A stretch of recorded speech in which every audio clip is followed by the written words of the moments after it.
A graça e paz, meus queridos irmãos, estamos dando sequência à lição número 3, os dois últimos tópicos da nossa lição, onde nós estamos falando sobre fundamentos da fé cristã. Fundamentos da fé cristã. Na última aula, o professor Luiz Washington, ele nos falou sobre o primeiro ato, né? São 4 atos dos fundamentos da fé cristã. Ele falou sobre o milagre em Caná da Galileia, e o segundo ato, a purificação do templo, no capítulo 2 de João. Nós vamos fazer agora o terceiro e o quarto ato de João, onde ele vai falar no capítulo 3. Então, eu vou ler com os irmãos, né? O capítulo 3, de 1 a 10, do Evangelho de João, que diz assim: Havia entre os fariseus um homem chamado Nicodemos, um dos principais dos judeus. Este, de noite, foi ter com Jesus. Ele disse: Rabi, sabemos que és mestre vindo da parte de Deus, porque ninguém pode fazer estes sinais que tu fazes se Deus não estiver com ele. A isso respondeu Jesus: em verdade te digo, que se alguém não nascer de novo, não pode ver o reino de Deus. Perguntou-lhe Nicodemos: como pode um homem nascer sendo velho? Pode, porventura, voltar ao ventre materno e nascer segunda vez? Respondeu Jesus: em verdade te digo, quem não nascer da água e do Espírito não pode entrar no reino dos céus. O que é nascido da carne é carne, o que é nascido do Espírito é Espírito. Não te admires de eu te dizer, importa-vos nascer de novo. O vento sopra onde quer, ouve-se a sua voz, mas não sabe de onde vem, nem para onde vai. Assim é todo o que é nascido do Espírito. Então lhe perguntou Nicodemos: como pode suceder isto? Acudiu Jesus: Tu és mestre em Israel e não compreende estas coisas. Depois nós vamos seguir a nossa narrativa, né? Porque os fundamentos da fé cristã, nós estamos baseados no capítulo 2 e no capítulo 3. Então, já estamos agora no capítulo 3 do Evangelho de João, onde ele vai dizer coisas importantíssimas para nós sobre o ensino sobre a fé. É interessante essa mensagem do apóstolo João, dessa narrativa, desse diálogo entre Cristo Jesus e o Nicodemos, né, que era um dos principais dos judeus. E Nicodemos, ele era um homem que ensinava o povo a lei, a Torá, era um homem que era instruído na lei do Senhor, e ele foi ter com Jesus de noite, porque ele não queria ser visto pelo povo, que ele estava conversando, tendo diálogo com Cristo Jesus. E quando ele conversa com Jesus, ele começa o seu diálogo com Cristo Jesus, ele faz uma afirmação muito interessante e importante. Ele vai dizer assim: Rabi, sabemos que és mestre, vindo da parte de Deus, porque ninguém pode fazer estes sinais que tu fazes se Deus não estiver com ele. Então ele chamou Cristo de mestre, de Rabi, e viu que os sinais que ele realizava vinha de Deus. Mas o Senhor Jesus, que conhece os corações, sabe, porque ele é o Deus que se fez homem, a narrativa do Evangelho de João tem essa coisa interessante. Ele fala muito da humanidade de Cristo nos evangelhos. Nesse mesmo evangelho fala que Jesus teve fome, nesse mesmo evangelho fala que Jesus chorou, e nesse mesmo evangelho vai dizer também, né, que Jesus é Deus. O primeiro versículo da introdução deste evangelho, capítulo 1, onde o João ele vai falar da divindade de Cristo, dizendo: no princípio era o verbo, e o verbo estava com Deus, e o verbo era Deus. Então, ele fala muito da divindade de Cristo Jesus. Então, Cristo, que é um ser, né, ele é 100% homem e 100% Deus, e ele que era conhecedor do coração humano, ele ora para aquela afirmação certa, verdadeira, e ele vai falar que se fosse eu e você talvez você ficaria assim: poxa, esse rapaz está meio caminho andado, ele vai se converter, ele será um crente. Mas Jesus, conhecendo o coração dele, mesmo sendo um dos principais, mesmo ele tendo uma fé religiosa, ele não era convertido a Cristo Jesus. E o Senhor Jesus foi logo no âmago do problema daquele homem. Depois dessa afirmação verdadeira, o Senhor Jesus chega para ele e diz: a isso respondeu Jesus: em verdade te digo, que se alguém não nascer de novo, não pode ver o reino de Deus. Então, a coisa fundamental na fé cristã é a nossa regeneração. A vida cristã, ela dá início, começando pela regeneração. Então, é o terceiro ato, né? Versos 1 a 21, eu li só até o versículo 10, mas nós vamos fazer a exposição até o verso 21, e depois o segundo ato, o terceiro ato, o quarto ato, onde vamos falar sobre a fé que testifica, né? Então, eu vou falar primeiro ato, ensino sobre a fé, os primeiros 21 versículos do capítulo 3 de João. E os restantes, do 22 a 36, nós vamos estar falando sobre fé que testifica, que dá testemunho, que narra, que proclama, que fala daquilo que aconteceu com a sua própria vida. Então, o texto trata de um diálogo entre Jesus e o mestre fariseu Nicodemos, no qual podemos aprender pelo menos 4 aspectos sobre a fé. Através dessa narrativa, desse diálogo com Cristo, ele vai dizer sobre a fé religiosa. Então, Nicodemos, que era um dos principais, né, líderes do Sinédrio, foi ter com Jesus de noite, né, e fez uma afirmação dos sinais de Cristo. Ele ficou maravilhado, né, por ver o que Cristo estava fazendo, mas o Senhor Jesus, entretanto, mostrar que ele não tinha conversão a Cristo Jesus. Então, ele vai falar aquilo que Nicodemos precisava, porque ele tinha uma fé religiosa, ele era um dos principais, tanto é que no diálogo com Cristo termina no versículo 10. Do versículo 11 até o verso 21, você vê o monólogo, ou seja, Cristo narrando, fazendo a narrativa, mas no versículo 10 ele vai dizer assim: tu és mestre de Israel e não compreende essas coisas. Ou seja, a coisa mais importante na vida cristã, na salvação de um ser humano, é entender que só há libertação em Jesus Cristo. Então, ele foi ter com Jesus de novo, ficou maravilhado com os sinais de Cristo, ele reconhecia que aqueles sinais vinham de Deus, ele ficou maravilhado com tantos milagres que Cristo Jesus havia feito, mas ele tinha uma fé religiosa, uma fé que não salvava. E eu vou dizer para você que a religião é tudo aquilo que você tenta fazer para alcançar o favor de Deus. Evangelho é o que Deus fez por nós em Cristo Jesus, o nosso Senhor. Isso é muito diferente. Então, você só ser um religioso, cumprir ritos de uma religião, não garante a ninguém uma vida eterna. Para você ter vida eterna, você precisa passar pela regeneração. E foi isso que Jesus Cristo falou para aquele homem que só tinha uma fé religiosa, porque ele era fariseu e um dos principais do Sinédrio, ou seja, da cúpula religiosa de Israel, fazia parte do sacerdócio dos principais, e ele mesmo assim, sendo um homem bom, dizimava, jejuava, e mesmo assim ele não era convertido, porque ele não sabia dessas coisas. E o Senhor Jesus foi muito enfático ao dizer para ele: se alguém não nascer de novo, não pode ver, e lá na frente ele vai dizer, e nem entrar no reino dos céus. Então, a fé que nós temos que estar, o ensino sobre a fé, não devemos ter uma fé religiosa, devemos ter uma fé genuína, que traz regeneração. É o segundo ponto que a nossa revista vai dizer, fé regeneradora. Então, Jesus aproveitou a indagação daquela afirmação maravilhosa, né, daquele homem, para explicar a regeneração em termos diferentes. Ele vai dizer no verso 4, perguntou Nicodemos, como pode um homem nascer sendo velho? Pode, porventura, voltar ao ventre materno e nascer segunda vez? Então Jesus aproveita essa deixa de Nicodemos desse diálogo, porque Jesus vai falar da regeneração, se alguém não nascer de novo, não pode entrar no reino dos céus, nem ver o reino dos céus. Aí ele faz a indagação, como pode o homem nascer sendo já velho? Ele pode nascer pela segunda vez? Aí o Senhor Jesus aproveita essa fala e Jesus vai dizer que o que é nascido da carne, ele vai dizer, em verdade, te digo, que não nascer da água do Espírito não pode entrar no reino de Deus. O que é nascido da carne, É um nascimento que todo mundo vai passar, é um nascimento natural.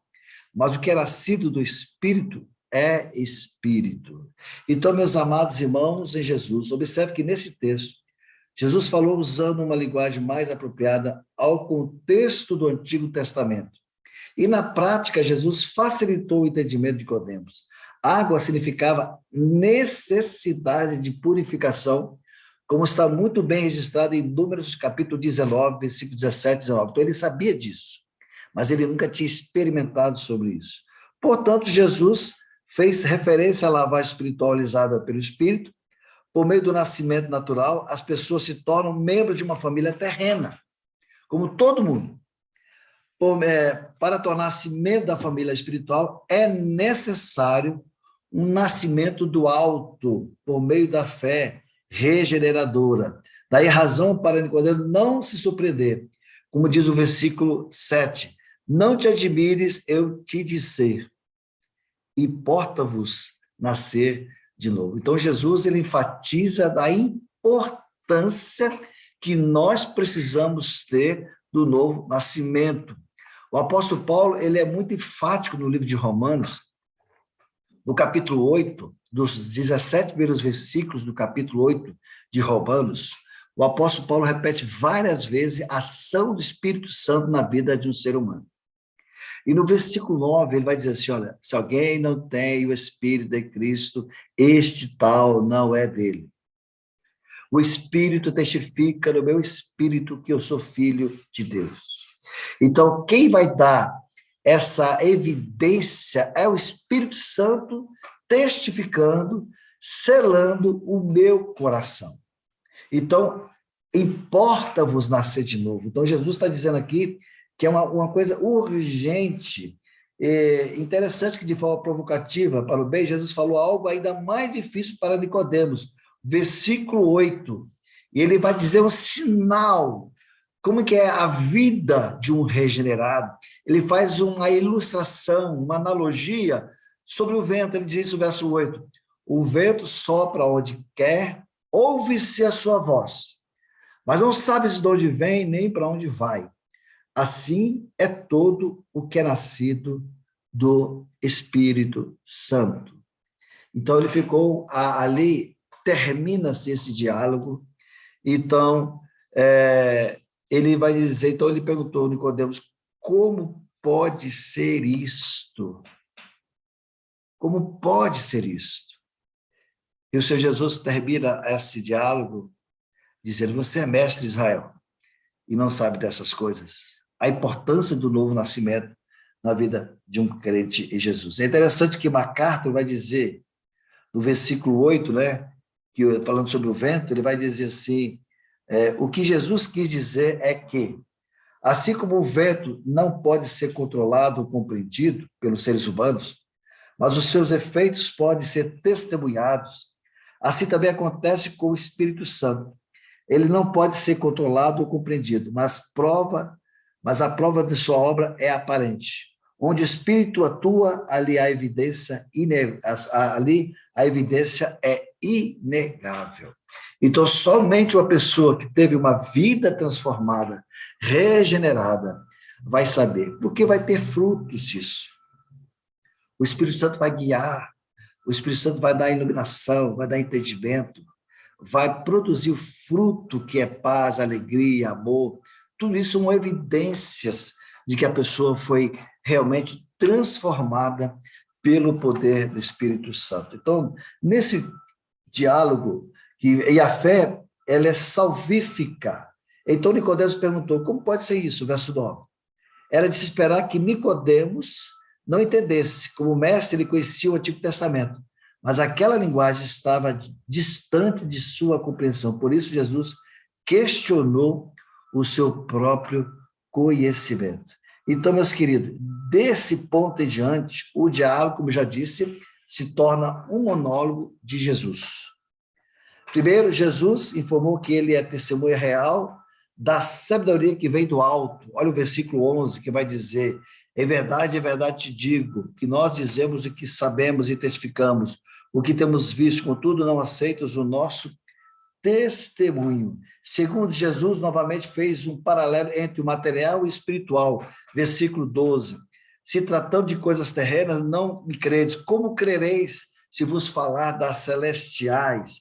Terceiro, somente Cristo era testemunha pessoal e real das coisas celestiais. Olha o verso 13, ora, ninguém subiu ao céu, senão aquele que de lá desceu, a saber, o Filho do Homem, que está no céu. Quarto, novamente, para facilitar o entendimento de Nicodemo, Jesus usou o Antigo Testamento, o versículo 14, de modo porque Moisés levantou a serpente no deserto, assim importa que o Filho do Homem seja levantado, para que todo que nele crê tenha vida eterna. Nós sabemos que está em Números, né? Verso 21, capítulo 21, verso 4 a 9, essa narrativa quando o povo murmura, despreza o pão que descia do céu, que Deus mandava todos os dias para alimentar aquele povo no deserto, e aquele povo murmura, Deus manda, envia serpentes abrasadoras que começou a matar muitos ali, daqueles que estavam rebeldes. Então, Moisés intercede para o povo, Deus manda que ele faça uma serpente, né, de bronze, e que levantasse aquela serpente de bronze numa haste, para que todo homem que tinha sido mordido fosse curado. Ele fazendo uma referência para que você tenha fé salvífica em Deus, você tem que crer em Cristo, porque Cristo também foi levantado da cruz. Então, quando Cristo foi para a cruz, esse versículo 14 é um verso que vai falar da crucificação de Cristo. Assim, diz o apóstolo, de modo porque Moisés levantou a serpente do deserto, assim importa que o Filho do Homem seja levantado, ou seja, quando ele for para a cruz. Ele vai ser erguido naquela cruz, né? Ele foi crucificado e depois ele foi levantado naquela cruz. E todo aquele que olhar para Cristo será salvo, para que todo que nele crê será salvo. Então, de modo como aconteceu no Antigo Testamento, deveria acontecer também no Novo. Então, o verso 15, que vai dizer, para que todo que nele crê tenha a vida eterna. Essa é a fé genuína, a fé verdadeira que temos no Senhor Deus, é na pessoa de Jesus. Porque ele foi o Deus que se fez gente, habitou entre nós, como diz o apóstolo João, nesse início do seu evangelho, e vimos a glória do unigênito Filho de Deus. Né? A lei foi dada por Moisés, mas a graça e a verdade por Jesus Cristo. Então, depois desse diálogo com Nicodemos, ele falando da regeneração, da importância da regeneração. Não basta ser religioso. Aliás, a religião é o que mais tem levado pessoas para o inferno, porque não dá uma experiência de conversão genuína, de uma regeneração genuína. Então, nós vemos aqui Jesus, né, falando que a pessoa, para ser salva, tem que crer em Cristo, porque ele foi levantado, ele carregou os nossos pecados na cruz do Calvário. Então, quando você olha para a cruz e você se arrepende dos seus pecados, você confessa Cristo como Senhor e Salvador, você recebe a vida eterna, e a evidência que você recebeu a vida eterna é que o Espírito Santo de Deus mora no seu coração. Aí você é transformado. Porque a explicação sobre a fé, ele vai dizer, dos versículos 16 ao versículo 21, que vai dizer assim, versículo 16, no texto áureo das Escrituras, o texto mais conhecido das Escrituras, se encontra no verso 16, do capítulo 3 de João. Porque Deus amou o mundo de tal maneira que deu seu Filho unigênito, para que todo aquele que nele crer não pereça, mas tenha a vida eterna. Porquanto Deus enviou seu Filho ao mundo, não para que o julgasse o mundo, mas para que o mundo fosse salvo por ele. Quem nele crê não é julgado, o que não crê já está julgado, porquanto não crê no nome do unigênito Filho de Deus. O julgamento é este, que a luz veio ao mundo, e os homens amaram mais as trevas do que a luz, porque as suas obras eram más. Pois todo aquele que pratica o mal aborrece a luz, e não se chega para a luz, a fim de que não serem arguidas as suas obras. Quem pratica a verdade aproxima-se da luz, a fim de que as suas obras sejam manifestas, porque feitas em Deus. Que Deus abençoe esse texto da sua palavra. E aqui nós vemos uma explicação. João Calvino vai dizer, certa vez, não existe nenhum sol calmo onde nossa mente possa repousar, enquanto não nos aproximarmos do gracioso amor de Deus. A fé é o caminho para nos achegarmos a este Deus amoroso, porque Deus amou o mundo de tal maneira que deu seu Filho unigênito. Ele fez um sacrifício perfeito. Por isso que nós somos salvos. Não pelos nossos méritos, não pelas nossas obras, porque a salvação é graça, é favor imerecido. Então, esta é a mensagem que nós temos no Evangelho. Não de obras para que ninguém venha se gloriar. Então, pela fé nós somos salvos, por meio de Cristo, não de obras. É a mensagem do Senhor. Não porque podemos fazer algo bom, de bom, mas porque Deus nos amou mesmo, não havendo nada de bom em nós. A fé é a consciência do grande feito de Deus. Morreu para salvar. A ausência da fé é a credencial de condenação eterna. É o que está nos versículos 18 a 20, que nós lemos. A fé é a exemplificação da prática da verdade. Então, meus amados irmãos, de fato, sem fé, como diz Hebreus, é impossível agradar a Deus, porque é necessário que aquele que se aproxima de Deus creia que Ele existe e que recompensa os que buscam. Ao ler esse diálogo de Nicodemos com Jesus Cristo, onde você se encontra? Se o diálogo fosse com você, teria algumas dúvidas sobre a sua fé? Quais são as lições que essa conversa lhe traz a respeito da fé no Salvador Jesus? Então, esse diálogo é importante. Importa-vos nascer de novo. Jesus termina esse diálogo com Nicodemos. Então, ele precisava. E é interessante que no capítulo 19 desse livro, dessa narrativa, desse diálogo, no capítulo 3, e é somente João registra isso. Os evangelhos sinóticos, Mateus, Marcos e Lucas, não registram. Mas o evangelho de João registra que quando José de Arimateia, diz o texto, no capítulo 19, verso 38, depois disso, José de Arimateia, que era o discípulo de Jesus, ainda que ocultamente pelo receio que tinha dos judeus, rogou a Pilatos que lhe permitisse tirar o corpo de Jesus. Pilatos não permitiu. Então foi José de Arimateia e retirou o corpo de Jesus. E também Nicodemos, aquele que anteriormente viera ter com Jesus à noite, foi levando cerca de 100 libras de um composto de mirra e aloés. Ou seja, aquilo que Cristo falou para ele, no versículo 14, de modo porque Moisés levantou a serpente do deserto, assim importa que o Filho do Homem seja levantado. Então, ele se lembra dessas palavras, que quando Jesus foi à cruz, então, ou seja, então ele olhou para o Cristo morto, e ele, com Arimateia, tira o corpo de Jesus, sepulta Cristo Jesus, num sepulcro onde ninguém tinha sido colocado. Então, subentende-se que este Nicodemos, que antes era um religioso, agora se tornara um servo de Cristo Jesus. Passara pela regeneração. Mas esse é o primeiro ato, esse é o terceiro ato, o ato do ensino sobre a fé.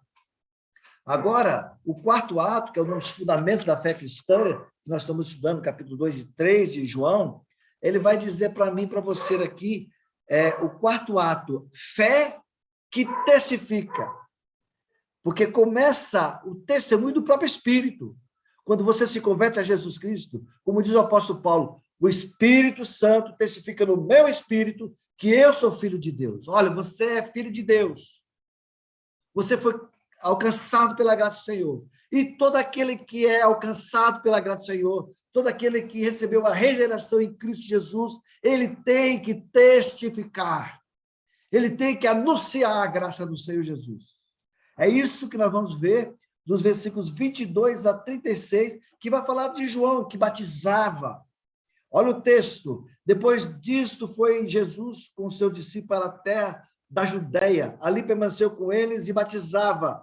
Ora, João estava batizando em Enom, perto de Salim, porque havia ali muitas águas, e para lá concorria o povo e era batizado, pois João ainda não tinha sido encarcerado. Ora, entre os discípulos de João e um judeu suscitou-se uma contenda com respeito à purificação.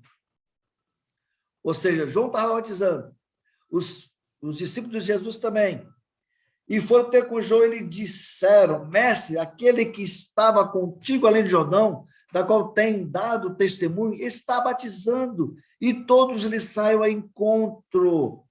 Respondeu João: o homem não pode receber coisa alguma, se do céu não lhe for dada. Vós mesmos sois testemunhas de que vos disse: eu não sou o Cristo, mas fui enviado como seu precursor. O que tem a noiva é o noivo, o amigo do noivo que está presente e o ouve, muito se regozija por causa da voz do noivo, pois esta alegria já se cumpriu em mim. Convém que ele cresça e que eu diminua. Depois eu vou fazer outra narrativa do versículo 31 a 36, mas vamos ficar por aqui para vermos essa fé que testifica esse último ato, desse fundamento da fé cristã. Algum tempo depois, Jesus e seus discípulos seguiram para a Judéia. Lá algumas pessoas eram batizadas, que nós lemos aqui, verso 22. Jesus mesmo não batizava, mas seus discípulos sim, como está em João 4, verso 2, você pode ver isso lá. Já no Vale do Jordão, num lugar chamado Enom, era João Batista que batizava, verso 23 que nós lemos. Então, nesse contexto, surgiu uma discussão sobre o cerimonial de purificação, verso 25, em uma indagação para João Batista. Mestre, aquele que estava com o Senhor no outro lado do Jordão, do qual o Senhor deu testemunho, está batizando e todos vão até ele. Observe que João Batista enfatiza o testemunho sobre Cristo. Então, João Batista, então, concluiu o seu argumento tirando o foco de si mesmo, porque ele era o precursor. Ele era a voz que clamava no deserto e que dizia: olha, eu batizo com água para arrependimento, mas virá um mais poderoso do que eu, e este batizará com o Espírito Santo e com fogo. Ou seja, a obra que ele faz é completa. E eu preparo o caminho, eu abro o caminho, eu preparo o povo para receber o Cristo, o noivo. Ele que é o verdadeiro noivo, eu não sou o noivo. Aí no versículo 27, ele vai dizer: o homem não pode receber coisa alguma do céu não lhe for dada. Vós mesmos sois testemunho de que vos disse: eu não sou o Cristo, mas fui enviado como seu precursor. Então, meus amados, vemos aqui uma coisa maravilhosa. E no versículo descreveu onde a autoridade do rei de Deus, verso 29, vai dizer: o que tem o noivo é o noivo. O amigo do noivo, que é João, que está presente e o ouve, muito se regozija por causa da voz do noivo, pois esta alegria já se cumpriu em mim. Ou seja, quando ele viu Jesus dando continuidade àquilo que João começou, mas só que Jesus estava fazendo um evangelho completo, levando pessoas à regeneração, depois da sua crucificação e ressurreição. E no capítulo 20, Jesus sopra o Espírito Santo sobre os apóstolos. E no capítulo 2 de Atos, Jesus falou: ficar em Jerusalém, até que do alto você seja revestido, porque eu tenho que ir. Porque se eu não for o outro, o Consolador da queda, não virá. Porque Jesus era o Deus conosco, o Emanuel. O Espírito Santo é o Deus que habita em nós. Ele cela nosso coração. E João, ele termina seu ministério dizendo assim, que a coisa mais importante para toda a igreja, para todo aquele que testemunha de Cristo Jesus, importa que ele cresça e eu diminua. Nosso foco, meus irmãos, é Cristo Jesus, o Senhor. Ele que é o foco da nossa pregação. Como João bem falou, convém que ele cresça e que eu diminua. O homem mais importante na festa de casamento se refere a Jesus. Jesus é o noivo, né? João era o padrinho do noivo, está presente apenas para ajudar. Assim fica explicado o papel de João Batista. É insistir de alegria, não por estar no centro do palco, mas porque o noivo está ali. A alegria de João era ouvir falar do sucesso de Jesus. E ele depois foi encarcerado e foi decapitado, mas ele cumpriu o seu ministério. Leonardo Ravenhill, no seu livro, falando sobre o ministério de João Batista, ele diz, olha, João Batista, ele não fez nenhum milagre, ele não restou ninguém, né? Não curou ninguém, mas depois de 400 anos de silêncio, ele se levanta como uma voz profética no meio da Judéia e ressuscita uma nação que estava morta para Deus. E Leonardo Ravenhill, ele vai dizer assim, no seu livro, Por que tarda o pleno avivamento? Da editora Betânia, livro antigo, ele vai dizer assim também, se eu fosse medir a extensão do ministério de João Batista, é como se eu estivesse medindo o sol com uma fita métrica. A extensão é muito grande, e foi no espaço de 6 meses. Ele não se casou, ele simplesmente viveu para cumprir esta missão, de ser o precursor, de abrir caminhos, de ser a voz que clama no deserto, preparando o povo para receber o Cristo. E quando nós recebemos o Cristo, a obra de João prepara para o arrependimento, mas quem completa a obra é Cristo, trazendo regeneração, transformação para a nossa vida. Então, a ideia central que foi testificada é que Jesus veio do alto para ser anunciado por aqueles que não estão na terra. Verso 31 vai dizer assim, quem vem das alturas certamente está acima de todos. Quem vem da terra é terreno e fala da terra. Quem vem do céu está acima de todos. E testifica o que tem visto e ouvido, contudo ninguém aceita o seu testemunho. Quem, todavia, lhe aceita o testemunho, por sua vez, certifica que Deus é verdadeiro. Pois o enviado de Deus fala as palavras dele, porque Deus não dá o Espírito por medida. O Pai ama o Filho e todas as coisas têm confiado às suas mãos. Por isso, quem crê no Filho tem a vida eterna. O que, todavia, se mantém rebelde contra o Filho, não verá vida, mas sobre ele permanece a ira de Deus. Então, meus amados, isso aqui é muito sério para a nossa narrativa final desse capítulo 3 do Evangelho de João. A ideia central que foi testificada é que Jesus veio do alto para ser anunciado por aqueles que estão na terra.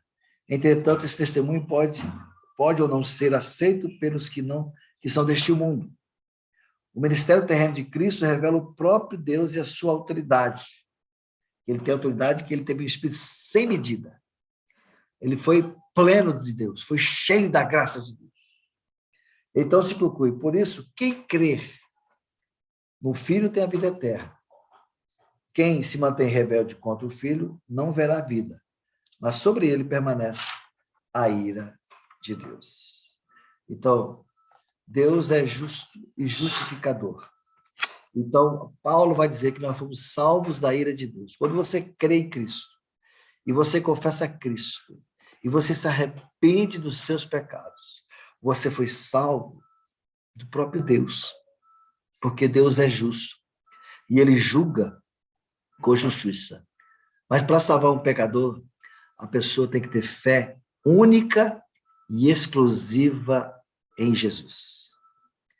Quem se entrega a Cristo, quem confessa a Cristo, quem se arrepende dos seus pecados e o confessa como Senhor e Salvador da sua vida, de coração verdadeiro, reconhece seus delitos e pecados e se prostra, você recebe graça, perdão dos seus pecados foram cancelados, porque Jesus carregou seus pecados na cruz. Jesus pagou a sua dívida que você tinha contra Deus na cruz. E quando nós entregamos a nossa vida a Jesus, nós somos salvos da ira de Deus. Quem não testificar isso, quem não dá testemunho sobre isso, verá a ira de Deus sobre a sua vida. Porque o versículo é contundente, o versículo 36. Por isso, quem crê no Filho tem a vida eterna. O que, todavia, se mantém rebelde contra o Filho, não verá vida, mas sobre ele permanece a ira de Deus. Então, o último ato, o quarto ato, é a fé genuína que testifica.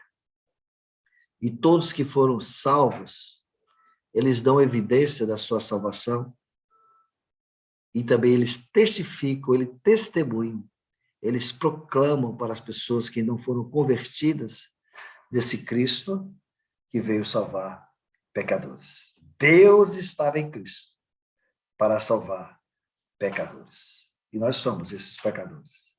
Que Deus nos abençoe nesta hora, em nome de Jesus.